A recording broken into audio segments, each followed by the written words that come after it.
Back in early August of last year, my husband Warren and I went on vacation. We were gonna do the tourist thing in one of the South's larger cities, but our trip was off to a rough start. We got stuck in baggage check-in for 2 hours. The self-check-in machines couldn't read our passports. When we finally got through, we got stuck in the security checkpoint and had to go through all our luggage. Because of all this, we missed our flight, and in turn, our connecting flight and a hotel transfer. We weren't pleased. After rebooking, we ended up with a total of 7 hours in delays before we got to the hotel, somewhere around 11 in the evening. At that point, it turned out we'd been double booked. They were full. I was about to explode, while Quarren looked ready to sink through the floor. Luckily, the hotel had a second location downtown. It was more modern, a bit more expensive, and overall nicer. As a courtesy for their mistake, we got a replacement suite, an upgrade. Finally, some good luck, right? Right. We took an Uber there. The place was practically brand new. They had this electronic system where you didn't get a key, you got a personalized code that worked on every door. Quarren handled the codes while I signed us in. There was a 24/7 bodega with organic snacks, wine, and drinks right by the lobby, a sushi restaurant that closed at 11, a sauna, a gym, an indoor pool, and a whole bunch of complimentary things. A couple of free robes to bring home, and a bottle of white wine with a little for your inconvenience note attached. While Quarren took a shower, I ordered us some food and unpacked. We'd been traveling all day, and all nearby restaurants were closed. As instructed, I included the code for the outer doors so they could drop the bag off by our door. We got our late night dinner by the time I was halfway through a shower. Quarren delightedly shared how he was going to town on our order. Apparently it was so good and barely any left. Bastard. They had included 2 extra orders of tiramisu as a little treat, but I couldn't eat it. It had coconut in it, my one allergy. All in all, that night turned out pretty good. We shared a lukewarm meal, watched The Office, and went to bed. We talked a bit about our plans for the next day, picking one thing each from our prep list: a tour of the local distillery, a museum trip, dinner at a steakhouse, the good stuff. So, after a long day, we called it a night. But that's where the story starts, at 3 a.m. that same night, when someone opened our door. See, one thing I hadn't realized was that the code of the outside door was the same as for our room. It was a single personal code system. Quarren had been the one dealing with it, and I hadn't thought too much about it. But what I'd accidentally done when ordering food was to essentially hand a stranger a key to our room, and that stranger was coming through the door. I tried to shake Quarren awake, but he didn't react. He was completely out, to a point that it worried me. I could smell something sour on his breath. My mind wandered back to the order we'd gotten and that extra portion of tiramisu. I hadn't had any, so he had chowed down on both. What if it had been laced with something? The door hinges creaked, and I didn't know what to do. I'm 5'3", unarmed, and in my underwear. I decided on a whim to pretend to sleep. If they were just there to steal, at least I'd be unharmed. They were expecting us to be asleep, so as long as I played along, I should be fine. I held Quarren, closed my eyes, and waited. Careful footsteps made their way across the hotel carpet. The door closed. A slow pacing back and forth next to our bed. I counted at least 2 people, maybe 3. Someone could have stayed by the door. Just the guy, a man whispered. Bag him. They were unwrapping plastic. They weren't in a rush. I could tell they'd done it before. They were quick about it. I held onto Quarren, debating in the back of my head what the hell I was supposed to do. I was leaning towards waiting for them to leave the room and then immediately run outside and get help. But something shifted. One of the intruders made a hushing noise and waved the other one over. "What?" one of them whispered. "There!" another answered. "The spoon." Since Corin was the only one who'd had the tiramisu, one of the spoons were left unused. Only one of us had taken the bait. They knew one of us was awake. In the next breath, I was grappled. A hand covered my mouth, and another my throat. I was pulled out of bed before I even realized I was struggling. I opened my eyes to 3 dark figures. They were speaking over one another in a moment of panic. One of them saying they were screwed, another saying they should just go, and a third reminding them that they had no choice but to bring me. I got a gun pressed to the back of my neck. "One word and you're done. Then we get 'em, understand?" I did. I stayed quiet.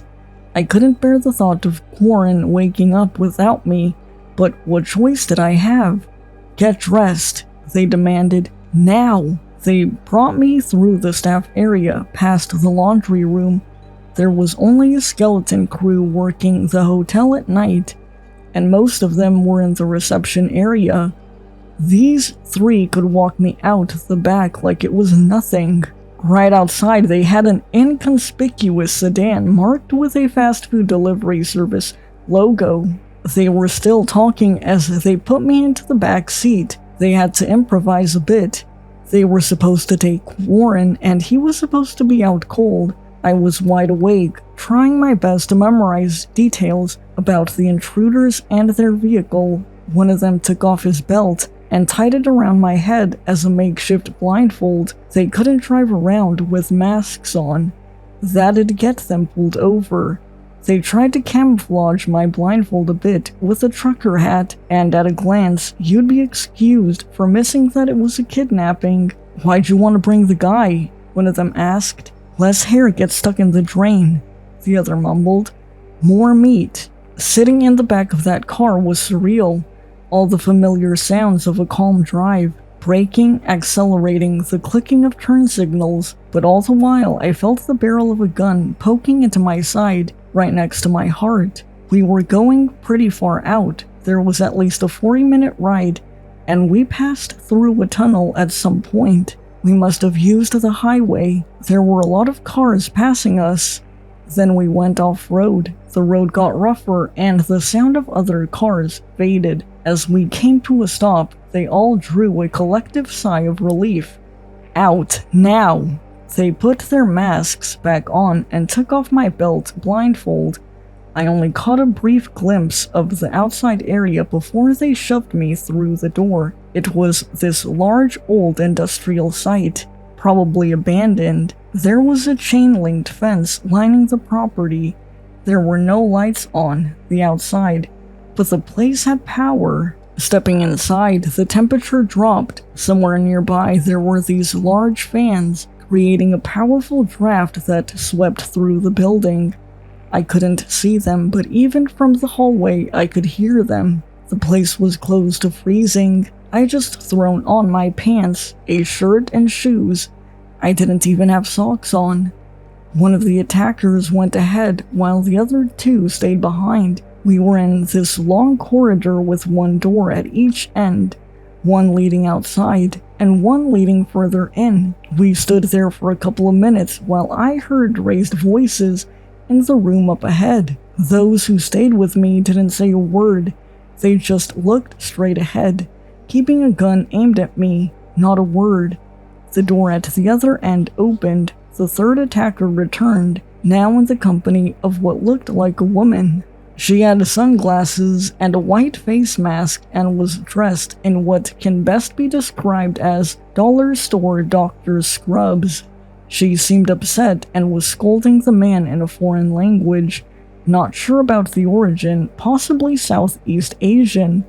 One of the 2 men holding me seemed frustrated. He grunted. "Hey," he said. "What's the word?" "I don't know," the doctor woman groaned. "We always pick the man." So? So? She scoffed. Could affect harvest, I don't know, hormones. She smacked something into the hands of the man next to her and turned to leave. Prep her, she called out. As she hurried through the doors, we try. I was dragged into a big open space. It looked like an old warehouse. The doctor was nowhere to be seen. She must have gone ahead. There were doors all over, and I was taken into what looked like a shower room. They proceeded to hold me down and shave my head, these long tufts of brown hair sinking into the drain. I hadn't had short hair since I was a kid. I felt naked. It just took them a couple of seconds. They were fast, practiced. They led me to a pair of double doors. One of them checked a digital watch, another opened and tested a padlock. There was a collection of buckets next to the door, stained by something thick and blue. Time? 4:10. 4:10 or 4:11. 4:10. Check. They made a note on a piece of paper taped to the wall. Should we taper? Doesn't matter. The one with the padlock said matter-of-factly, been weeks, he's hungry. And that was it. The door swung open and I was pushed inside. The door slammed shut behind me, and I was on my own. The padlock clicked and the chains tightened. I just stood there for a moment, not even beginning to understand what was going on. After a couple of minutes, I snapped out of it. I wasn't immediately dead, so there was time to map the space I'd been thrown in. I was in a corridor branching off in 3 different directions. I got the impression that this was built recently. The corridor was no wider than 8 feet and had been wallpapered. Even the ceiling, it had an uncomfortable swirling pattern, a combination of white, brown, and purple. I'd never seen anything like it before. The ground was covered in a thick gray carpet. There were small fluorescent lights above, giving off this eerie illusion that the pattern on the walls were coming out. Somewhere off in the distance, there was a rhythmic thumping. It was getting closer, heavy footsteps approaching. I picked a direction and made a run for it. If you've never been chased by a predator, it is impossible to describe how it feels. It is, in a literal sense, dehumanizing. It makes you feel like less of a person. You become an animal, a thing, prey. You have to look at yourself and what you are, and what you can do, in a completely new light. It forces you to come to terms with the most honest, primal version of yourself. It is horrifying. It brought to light how long it had been since I ran, and how impractical my shoes were. I ended up kicking them off, barely stopping. I went down one corridor, then another, then another. I rushed past a small room with what looked like a pile of pillows in the middle. It stunk of ammonia, so I decided to take another route. It was getting harder and harder to tell where that rhythmic thumping was coming from, and it felt like I was about to run into something at every turn. Then I rounded a corner and saw someone. 2 people, a man and a woman, both dressed in bright blue wool-like turtlenecks. They had their arms firmly at their sides, and stood shoulder to shoulder in a very unnatural and rigid manner, like 2 kids trying to hide something behind their backs. I stopped for a moment. I thought I wasn't the only one locked in there, that maybe, just maybe, there were others. Maybe we could work together? Then I realized that the thumping had stopped. The moment I saw these 2, it was as if whatever was chasing me had stopped. The 2 of them lurched forward. It wasn't a step, it was like 2 mannequins being pushed. I turned to run as the thumping resumed, this time right behind me. I ran, screaming. All your senses go into hyper-focus, and you get 100 thoughts running through your head at once. Whatever minute detail your eye accidentally latches onto is burned into your mind. To this day, I can recall the little things I noticed as I sprinted down the hall. Scratch marks breaking the pattern on the wallpaper, stains on the carpet, dark spatter on the ceiling. I ended up back at the room with the pillows. I decided to hide. Hurrying in, I realized it wasn't just a pillow room. This was some sort of lair. There was debris, branches, leaves, flowers, dirt. I dove right in and covered myself with as much as possible, ignoring the smell. I only had a couple of seconds. I was so panicked that I almost swallowed a flower petal, some kind of dry blue sunflower. I held my breath and hoped. The thumping grew closer, then it slowed to a tip-tap, clicking. From where I was hiding, I could barely see anything. I could kind of see the edge of a turtleneck sweater. Then something shifted. Now I only saw the silhouette, but what I saw it didn't make sense. It was those two people I'd seen, but they were sort of moving. Their arms twisted in an unnatural angle, looking more like insect mandibles. Their heads bobbed back and forth like some kind of growth or a tail. Their chests vibrated and stretched as they slowly came undone. They weren't two people. They were a single thing, pretending. Seconds later, something grabbed my leg. I was pulled out of the nest and dragged away at a violent speed. I flopped back and forth, slamming into the walls with every sharp turn. I broke 2 fingers by the second turn. I couldn't turn to see what had grabbed me, so I just tried to hold on to something, anything. The carpet, the wallpaper, the walls, whatever I could. But the force was just too strong. There was no way. Then it stopped. I rolled over onto my back and came face to face with my attacker, and I didn't understand. To this day, I have a hard time describing it. There were so many moving parts, segmented muscles, like living steel wires, mandibles, and a beak-like mouth, patches of bright blue hair covering 4 extremities, and part of a thorax, a pulsating abdomen. Something warm dripped onto my leg, drool, perhaps, or a mild acid. It had the same color as the stains in the buckets I'd seen by the door leading into this place. It was a strange blue, and for some reason, that detail just sort of stuck. There were so many little movements at once, and I couldn't even get the scope of how big it really was. It seemed bigger than me, but it could just have long limbs. I couldn't make sense of it. It seemed insectoid, but its movement seemed calculated and intelligent. Then pain, a bright, burning pain. I mentally blacked out. I flailed, spasmed, and kicked. It had me by the leg, and something sharp had pierced my thigh, picking at my flesh. I could feel my muscle pulling away from me. It was going to snap. I've never felt so vulnerable and exposed. To feel so mortal, it scars you in ways you can't understand unless you've been there. Then it pulled back, letting me go. Mandibles moved, clicking, hissing. I'd never seen anything like this thing before, but I understood it. It was such a human motion, in a way. It didn't like me. I tasted bad. And that made it angry. It disappeared down the corridor. I just lay there panting. I didn't even attempt to move. I knew it would hurt like nothing else had. A couple of minutes passed, I think, maybe an hour. It was impossible to tell. In the distance, I could hear the rattle of the padlock. Perhaps my captors had heard my screams and figured that thing was done with me. Either way, they were coming in. But the moment I heard the door open, things took a sudden turn. Screams and shrieks, gunfire, thumping, popping, clicking, screeching. There was this one noise, like a large rubber band snapping in two, as a scream suddenly stopped. Panicked voices growing more distant. I sat up and used my arms and one good leg to scooch away. It took a long time, but it was the only way I could move. I didn't dare to look at my thigh, but I could tell it was bad.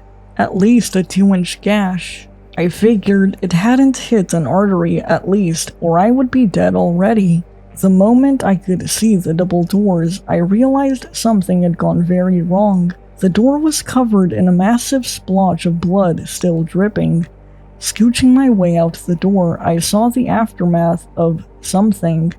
The floor was covered in blood and viscera, some which was still moving. I couldn't tell where one person began and the other ended. My hands got slippery as I scooched down the hall, inch by inch. There was still the occasional scream. Someone was being chased. Making my way through that room was a living nightmare. Every now and then, I'd recognize something human, like a hand or piece of a leg. I just pushed through. I was doing the movement out of habit at that point. I couldn't have stopped even if I wanted to. A final scream came to a stop. All that was left was the sound of gripping and me dragging my wounded leg across the floor in the long corridor leading outside. I found a pile of torn fabric. I didn't want to look at it, but I could see a bit of denim in there. I recalled one of my attackers wearing jeans and decided to take a gamble. I had to feel my way through something I'm not even going to attempt to describe, but I found car keys.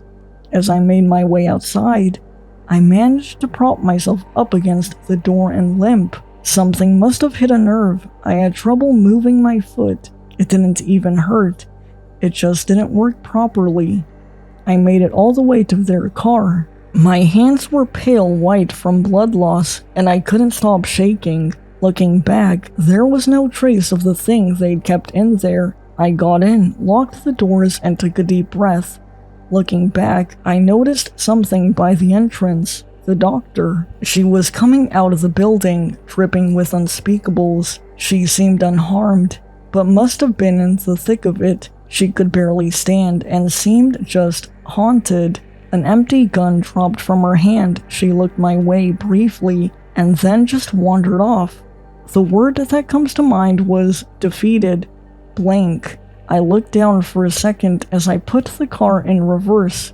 Looking back up, I saw that thing. It was standing by the entrance, again looking like two people in blue turtlenecks. Stained with red, it looked my way, as if considering whether or not to allow me to leave. For a brief moment, it was quiet. We just looked at one another. Then it just closed the doors and retreated back inside. I managed to make it to a gas station. The owner called the police, and the rest is history. I don't think a lot of people read the articles about this. It was deemed as a drug-related gang thing, as the people involved were producing illicit substances. While I agree with this description to a point, I find it wildly misleading.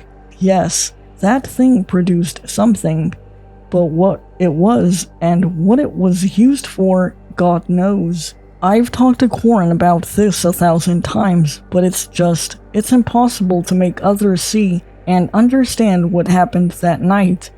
It was just a couple of hours all in all, but it completely turned my life around for the worse. To this day, my one foot is a lot duller than the other, and I always double and triple check my locks. I made a lot of mistakes that night. I didn't know how the hotel codes worked. Maybe I didn't fight enough when they brought me outside. Maybe it was stupid trying to hide. Maybe this whole thing boils down to me having the worst luck in the world to encounter this, and the greatest luck in the world to survive it. Quarren claims I have some kind of PTSD. I don't think he's wrong, but I don't think that tells the whole story. See, sometimes I see these people in the distance that just looks off. Two people standing in a peculiar pose, one person and two kids standing deep inside an alley, only to be gone the next time you look. I'm sure some of it is just trauma creeping back to the surface. I'm sure it is. But not all of it.